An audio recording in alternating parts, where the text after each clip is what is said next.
کم از کم دل میں ندامت ہو، دل میں شرمندگی ہو، گناہ کا احساس ہو کہ مجھ سے گناہ ہو گیا ہے۔ حضرت ثعلبہ رضی اللہ تعالیٰ عنہ 16 سال کا بچہ میرے آقا صلی اللہ علیہ وسلم سے محبت کرتا ہے۔ 16 سال کی عمر میں نبی کریم صلی اللہ علیہ وسلم سے عشق کیا، حضور سے پیار کیا۔ مفہوماً حدیث پیش کر رہا ہوں، حضور کا خادم ہے، حضور کی خدمت کرتا ہے، اور حضور اکرم صلی اللہ علیہ وسلم جس کام پر بھیجتے وہ کام کرنے کے لیے جاتا۔ کسی صحابی کے لیے پیغام دینا ہوتا، ثعلبہ کو حضور بھیجتے۔ کسی غیر مسلم تک پیغام پہنچانا ہوتا، حضور ثعلبہ کو بھیجتے۔ کسی چیز کو خریدنا ہوتا، حضور اکرم صلی اللہ علیہ وسلم ثعلبہ کو بھیجتے۔ ثعلبہ حضور اکرم صلی اللہ علیہ وسلم کے حکم پر عمل کرتے۔ لیکن ایک دن میرے آقا صلی اللہ علیہ وسلم نے حضرت ثعلبہ، وہ 16 ایئر اولڈ حضرت ثعلبہ میرے آقا صلی اللہ علیہ وسلم کسی کام پر بھیجتے ہیں۔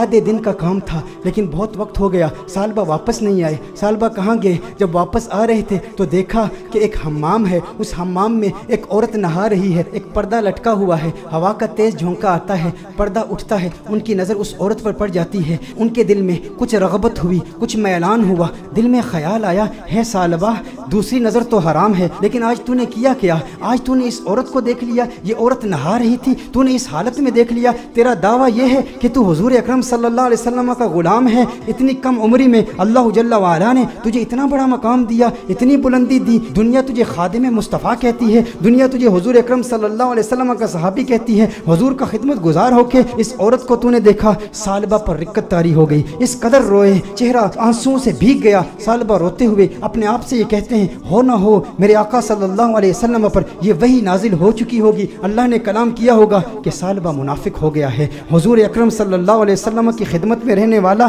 اور اس طرح اس عورت کو دیکھ لیا، اللہ جل وعلا کی وحی آ چکی ہوگی، کس منہ سے حضور کی بارگاہ میں جاؤں گا؟ ہے ثعلبہ اب تو اس بات کا حقدار نہیں کہ تو حضور کی بارگاہ میں جائے۔ اس 16 سال کے بچے کے ذہنی خیالات اور اس کے ذہنی ارتقاء کو ذرا چشم تصور سے دیکھیں، تخیل باندھیں کہ اس کو اللہ جل وعلا نے کتنی فراست دی، کس قدر ندامت، شرمندگی، شرمساری کی کیفیت اس کے دل میں پیدا ہوئی۔ یہ شرمساری کی کیفیت کہ ہمارے دل میں بھی ہے، ہم انسان ہیں، گناہ انسان سے ہو جاتا ہے، لیکن گناہ کے بعد ہمارا ری ایکشن کیا ہوتا ہے؟ ہم کیا ڈھیٹ ہو جاتے ہیں؟ ایک گناہ ہو تو اس کے بعد 10 گناہ کرتے ہیں۔ گھر میں تنہائی میں پورنوگرافی دیکھنے والے بھی اس بات پر غور کریں، عورتوں سے باتیں کرنے والے بھی اس بات پر غور کریں کہ جس کے دل میں ڈر ہو، جس کے دل میں خوف ہو، جسے حضور کا قرب ملا ہو، اس کے دل کی کیفیات کیسے بدلتی ہیں۔ ثعلبہ رضی اللہ تعالیٰ عنہ رو رہے ہیں، ان پر رقت طاری ہے، حضور کی بارگاہ میں حاضر نہیں ہوتے۔ ثعلبہ کہاں جاتے ہیں؟ پہاڑ پر جا کے عبادت کرتے ہیں، اللہ کو یاد کرتے ہیں، روتے ہیں۔ اب نبی کریم صلی اللہ علیہ وسلم نے نماز پڑھائی، سلام پھیرنے کے بعد اپنے صحابہ سے حضور نے خطاب کیا، ہے صحابہ ثعلبہ کہاں ہے؟ ایک کام پر بھیجا تھا۔ صحابہ عرض کرتے ہیں، یا رسول اللہ صلی اللہ علیہ وسلم ثعلبہ تو آدھے دن کا کام تھا، ابھی تک واپس آئے نہیں، ابھی واپس پہنچے نہیں۔ نبی کریم صلی اللہ علیہ وسلم نے ارشاد فرمایا، تم جاؤ ثعلبہ کو تلاش کرو۔ ایک ہفتہ گزر گیا، ثعلبہ نہیں مل رہے، لوگ ثعلبہ رضی اللہ تعالیٰ عنہ کو تلاش کر رہے ہیں۔ دوسرا ہفتہ گزر گیا، تیسرا ہفتہ گزر گیا، میرے آقا صلی اللہ علیہ وسلم نے حضرت فاروق اعظم رضی اللہ تعالیٰ عنہ اور حضرت سلمان فارسی رضی اللہ تعالیٰ عنہ جیسے جلیل القدر صحابہ کا انتخاب کیا، کہا تم جاؤ اسے تلاش کرو۔ میرے آقا صلی اللہ علیہ وسلم نے ان صحابہ کرام علیہم رضوان کو بھیجا۔ اب یہ صحابہ تلاش کر رہے ہیں، 40 دن ہو گئے، گلیوں میں تلاش کر رہے ہیں، بازاروں میں تلاش کر رہے ہیں، دیہاتوں میں تلاش کر رہے ہیں۔ آخر وہ وقت آیا کہ جب وہ شہر کے مضافات تک پہنچ گئے، وہاں پر بلند پہاڑ تھے، چرواہوں کو دیکھا، ان سے پوچھا، کہا اتنا قد ہے، اتنی عمر ہے، رنگت ایسی ہے، نقوش ایسے ہیں، کیا اس بچے کو تم نے دیکھا ہے؟ یہ بچہ 40 دن سے غائب ہے، ہمیں نہیں مل رہا۔ انہوں نے کہا، کیا تم اس رونے والے بچے کا ذکر کرتے ہو؟ وہ جو روتا بہت ہے۔ کہا کیا مطلب؟ کہا اس رونے والے بچے کا ذکر کرتے ہو جس پر ہمیشہ رقت طاری رہتی ہے۔ کہا کیا مطلب؟ کون سا رونے والا بچہ؟ کہا جو تم نے اس کی ڈسکرپشن بیان کی ہے نا، جب ہم رات کو سوتے ہیں نا تو ان بلند پہاڑوں سے ایک بچے کی رونے کی آوازیں آتی ہیں، اس کی درد بھری آواز ہمارے سینے تک پہنچتی ہے، وہ روتا ہے اور رو رو کے اللہ کو پکارتا ہے، وہ معافیا مانگتا ہے، ہمیں پتہ نہیں اس سے ہوا کیا ہے۔ کہا وہ آپ کے پاس کب آتا ہے؟ کہا ہم چرواہے ہیں، بکریاں چراتے ہیں، کبھی کبھی آ جاتا ہے، بکریوں کا دودھ پیتا ہے اور چلا جاتا ہے۔ فاروق اعظم نے فرمایا کب آئے گا؟ کہا یہ اس کے آنے کا وقت ہے، ابھی آ ہی رہا ہوگا۔ فاروق اعظم رضی اللہ تعالیٰ عنہ، سلمان فارسی رضی اللہ تعالیٰ عنہ علیحدہ ہو کر چھپ جاتے ہیں کہ کہیں ثعلبہ ہی نہ ہو۔ دیکھتے ہیں کہ ثعلبہ آ رہا ہے، ثعلبہ آ رہا ہے تو रो रहा है, दूध पीता है प्याले में, लेकिन प्याले में दूध के साथ उसके आंसू भी गिर रहे हैं। फारूक आजम रज़ी अल्लाह ताला अन्हु फौरन बाहर आते हैं, सलमान फारसी फौरन बाहर आते हैं। ओ सालबा तुझे क्या हुआ है? सालबा तेरा चेहरा बदल गया, इस कदर नहीफ हो गया, इस कदर कमजोर हो गया। सालबा ने फारूक आजम को देखा, कहा नहीं नहीं मेरे करीब नहीं आना, सालबा मुनाफिक हो गया है, वही आ गई है, अल्लाह ने फरमा दिया है। कहा काहे की बातें करता है, कैसी बातें करता है? कहा नहीं नहीं मैं इस लायक नहीं कि तुम मेरे करीब हो जाओ, मैं जानता हूँ हुजूर तक पैगाम आ गया है, मैं डरता हूँ। कहा सालबा हमारे साथ हो। फारूक आजम ने फरमाया हमें हुजूर का हुक्म है। सालबा ने भागने की कोशिश की, कहा किस मुंह से आका की बारगाह में जाऊं, उस चेहरे बद्दुहा को भी देखता हूं और इन हसीनाओं को भी देखता हूं। कहा सालबा आका का हुक्म है। फारूक आजम ने फौरन सालबा को पकड़ा, हुजूर की बारगाह में पेश करते हैं। सालबा कमरे में जाते हैं, इस कदर बीमार हैं, इस कदर कमजोर हो गए हैं, एक सेहतमंद बच्चा इस कदर कमजोर हो गया रो रो के। सालबा रज़ी अल्लाह ताला अन्हु 40 दिन मुसलसल पहाड़ों में रोते रहे, अब कमजोरी की वजह से बैठ भी नहीं सकते, बिस्तर पर लेट जाते हैं और फिर उसके बाद मेरे आका सल्लल्लाहु अलैहि वसल्लम कमरे में तशरीफ लाते हैं।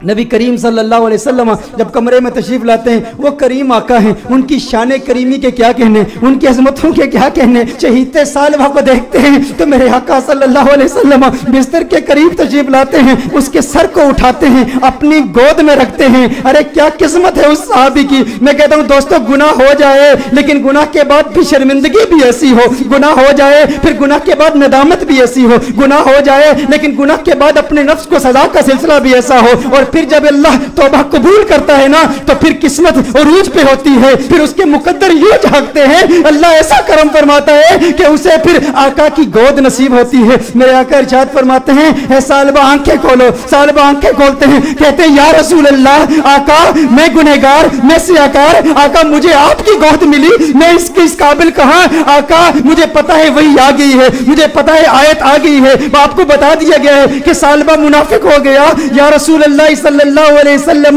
मैं इस काबिल नहीं कि आपकी गोद में लेटूं। सालबा कहते हैं या रसूल अल्लाह सल्लल्लाहु अलैहि वसल्लम मैंने एक औरत को यूं देख लिया, मेरे आका ने इरशाद फरमाया तो फिर तू तौबा कर ले। सालबा कहते हैं मुझे डर है इस बात का कि जहन्नुम के निचले दर्जे में मुझे फेंका जाएगा, मुझे जलाया जाएगा। हुजूर ने इरशाद फरमाया मोमिन डरता भी तो है, लेकिन मोमिन की एक और कैफियत भी है, वो उम्मीद की कैफियत है। कहा अल्लाह से उम्मीद क्या रखता है? कहा उम्मीद तो ये है कि मेरे अल्लाह मुझे माफ कर देगा। हुजूर ने इरशाद फरमाया फिर अल्लाह से जो तू जन रखता है अल्लाह को अपने जन के मुताबिक पाएगा, ये उम्मीद रख कि मेरा अल्लाह तुझे माफ कर देगा। हुजूर अकरम सल्लल्लाहु अलैहि वसल्लम ने दस्ते दुआ बुलंद किए, सालबा को दुआएं दी। जब सालबा खुश हो गए कि मुझे आका की दुआएं मिली और मेरे मुनाफिक होने के हवाले से कोई आयत नाजिल नहीं हुई, तो उस वक्त सालबा हुजूर से अर्ज करते हैं या रसूल अल्लाह सल्लल्लाहु अलैहि वसल्लम यूं महसूस कर रहा हूं जैसे मेरे जिस्म में हजारों कीड़े रेंग रहे हैं, इस कदर दर्द महसूस कर रहा हूं। मेरे आका रोने लगे, या रसूल अल्लाह सल्लल्लाहु अलैहि वसल्लम आका क्यों गिरिया फरमा रहे हैं, आका क्यों रो रहे हैं? मेरे आका ने इरशाद फरमाया ए सालबा